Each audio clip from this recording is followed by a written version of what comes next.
Hi, I'm Staci, a compulsive eater.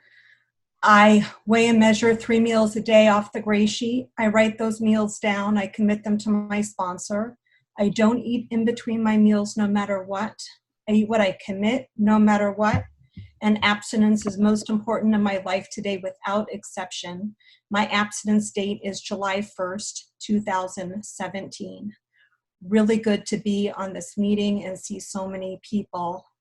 I am just so grateful for this program. I will tell you what I used to be like, what happened to change me, and what I'm like now. By way of background, from college until food fellowship in 2008, when I entered another food fellowship, I went up and down 20 to 25 pounds, and I am 5'1". I'm 46 years old. And even though I don't come from very large numbers, I come from a head that is absolutely, if I'm not working my spiritual program of action, I am filled with constant food thoughts, constant food obsessions. And it's been that way since I was a really little girl. I sometimes start off my shares by saying that food could kill me in 3 ways. One, I have anaphylaxis to many different foods. 2, I'm a diabetic. And 3, I'm a compulsive eater. And I do believe that they're all related in some way. They've all kind of fed off of each other. I was also raised in a very loving home with mother, father, and my brother, who's 4 years younger than I, and my mom, who still to this day is a compulsive eater. So I was raised in an environment with someone who would go up and down about the same amount of weight, and the constant food talk, and do I look good in this, and that type of thing. I felt very special when it came to food from a very, very early age, because my first anaphylactic reaction, I was 2 years old. And so from as soon as I could learn to read, I was reading ingredients in foods, taking my own food to the birthday parties and to school and to friends' houses, so it would be less likely that I would have a reaction. And I couldn't eat the foods that the other kids were eating, the birthday thing or anything. I just had my own special food. And so I always felt different when it came to food. Also, I had those constant obsessions with food. I would be eating breakfast thinking about, what's for dinner, what's for lunch, constant food thoughts. And I've been told that it could be for any number of reasons. I came out the chute a compulsive eater, but I also was a diabetic. When I would eat foods, we didn't know I was a diabetic till I was 32. So I would have all this extra sugar floating around in my body, which would create the phenomenon of craving because I couldn't process those sugars. Anyway, when I was in high school, and I had the freedom to go drive and go to restaurants and leave school to go with friends to go eat, I would eat such huge volumes of food. And people kind of thought it was funny because I was 5'1", about 103 pounds. And that's because I danced constantly after school until late into the night. And I wasn't gaining weight from my eating, but they would see me eat. We'd go to a fast food place. It would be 2 of the main things, 3 of the side things, 2 or 3 desserts, a diet soda, and a drink we don't drink. And that would be every day. And it was just constant. I was a cheerleader at the time, and we would bake things for the different sporting teams, and I would bribe people. I'd start with like a quarter and then $5 and $20 just for one little thing that we had baked for them. Or of course I would help bake and then eat them all and then bake more and then eat them and bake more in order to have enough to bring to the team myself. The first car I totaled out of 3 because of food. I was in high school. I had a car full of girls, and I hit a car that hit a car because I was reaching down to grab something we don't eat. And when I looked back in my yearbook about 10 years ago, there was a saying, I don't remember when, and it said, I don't remember when Staci wasn't either eating or talking about food. I mean, I couldn't help myself. That's just what I did. College is when I went away to college across the country, and I didn't have my parents around for the boundaries when it came to food, and I didn't have the exercise, and I gained 25 pounds pretty quickly. And most of my memories in college, I don't have a lot of memories in my life. I really don't think I do, because I spent so much time in my head thinking about food. But most of my memories in high school and college had to do with food. So I can remember sitting on the, steps of where I lived, eating gallons of, actually pints on the steps with eating just pints of food and of the cold stuff. And I would make agreements with people, with my friends. They would say, I would say, I'll go to that fraternity party with you, but then I need you to come to 7-Eleven with me afterward. And I would bring my own spoon, and I'd sit down on the floor in 7-Eleven in the middle of the night, eating the gallon, a full half, whatever it is, of the cold stuff. And it was just constant. And that's when I started to try to restrict my eating as well, because I started to gain weight. I make a list of the stuff that I've done. This was not all in college. It was college, law school, and up to 2008. I did Weight Watchers. I'm a lifetime member of Weight Watchers. South Beach, Atkins. I took phentermine, the good fen, I guess at the time.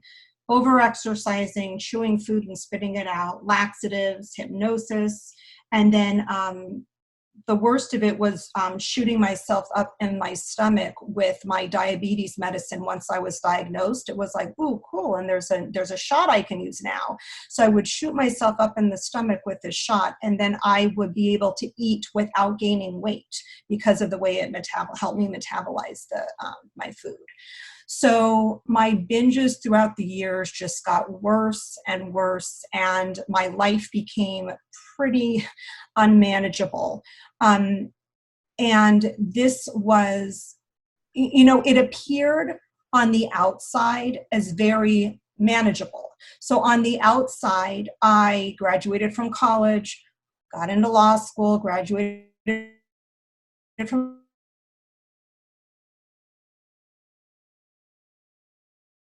law firm. Now, people didn't know that what I was firm, instead of billing, and I've already made amends for this, I would go out of my office and go from secretarial bay to secretarial bay to secretarial bay and lie and get the breakfast at each bay and take it back into my office, close the door, eat it, fall asleep because of the diabetes. I would fall asleep, and then I would wake up and I would repeat.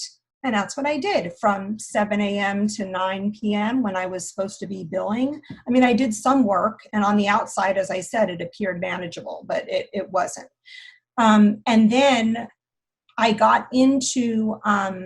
also got into the artificial sweeteners in such a pathological way. So I would take Costco-sized boxes of the yellow packets and open them and put them directly into my mouth, hundreds and hundreds and hundreds of packets at a time until they had the baking ones. And then I was able to use the baking stuff and just eating the baking yellow packets. So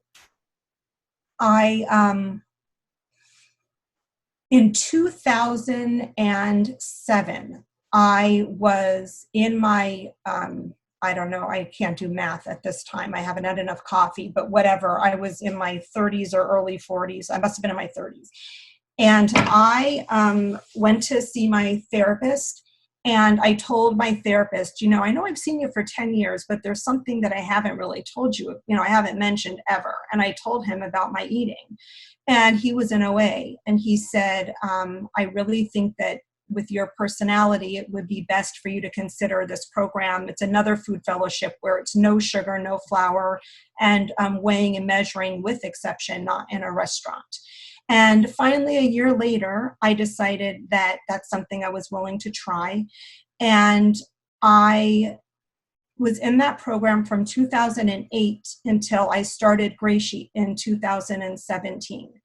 And during that time, I worked the steps in that program. It worked for me. Thank you, Taisia, until it didn't work anymore. And that was just because my disease had progressed so much. And what I was doing is I was working in that program the way I don't think it was intended to work. So I would go out to eat at least once a day, and where I didn't need to weigh and measure. And I would eat volumes of the grains that we don't eat in this program.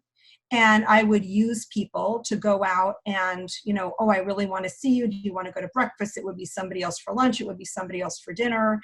And meanwhile, I have a daughter who is now a freshman in college and a son who is in middle school. And at the time when I started Food Fellowship, they were 7 and 4.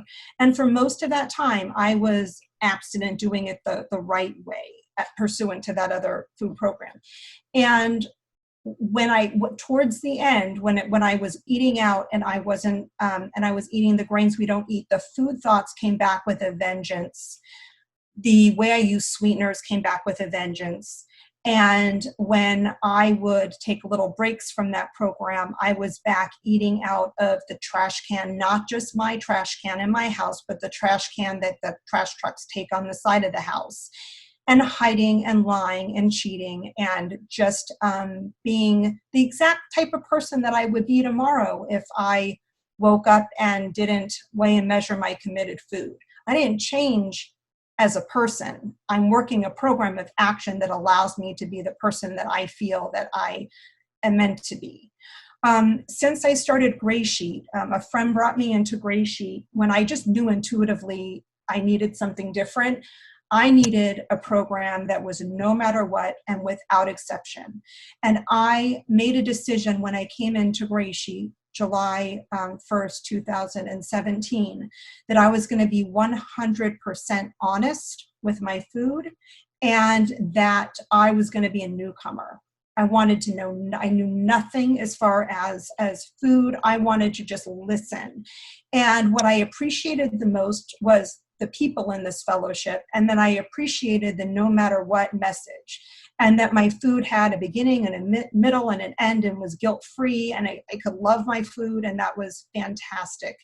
And in order to stay abstinent in this program, I've tried to do a lot of service, a lot of meetings. I do have a list. I've done an AWOL, and I'm doing it back to basics now. So 2 step studies, trying to stay in the middle of the herd. I sponsor and I'm sponsored. And mainly, and prayer and meditation, but mainly what it is keeping a connection to the people in this program, and it's relying on my fellows. And I had said this the other day at a meeting, but how I had all the food thoughts in my head for all those years, those food thoughts have been replaced by your voices, the voices of people in fellowship. So I can hear that when there's a no matter what, or when I am having a bad feeling, because for 40 something years, a bad feeling meant opening up a refrigerator and staring, opening up a cupboard and staring, because the answer was going to be in there. That's what I thought. In this program, I have a list of my no matter what's, I think, because I think there's a lot for a short period of time, but my parents divorced after 47 years of marriage, and I stood up for my mom at her wedding. My dad was diagnosed with cancer. I've traveled internationally. My daughter went off to college. She's home now. Thank you, Taisia. This one year, in the last year, my grandmother died, my father died, and then my sister-in-law died suddenly at 51. All during this last year in abstinence. And I've had surgeries and other things, but you know what? It's food in one hand for me, life in the other, and I don't clap. No feelings, no amount of feelings that I have are going to be made better by any amount of food. Nothing will make food never makes anything better for me. It only makes things worse. And and COVID, I keep forgetting, I need to add it to my list. I've been through COVID-19 or going through it with all you, and still not doing it alone. There's nothing I ever have to do alone in this program. And it's a miracle. This program is a miracle. So I am just so grateful for all of you, and thank you for my abstinence, and I pass no matter what.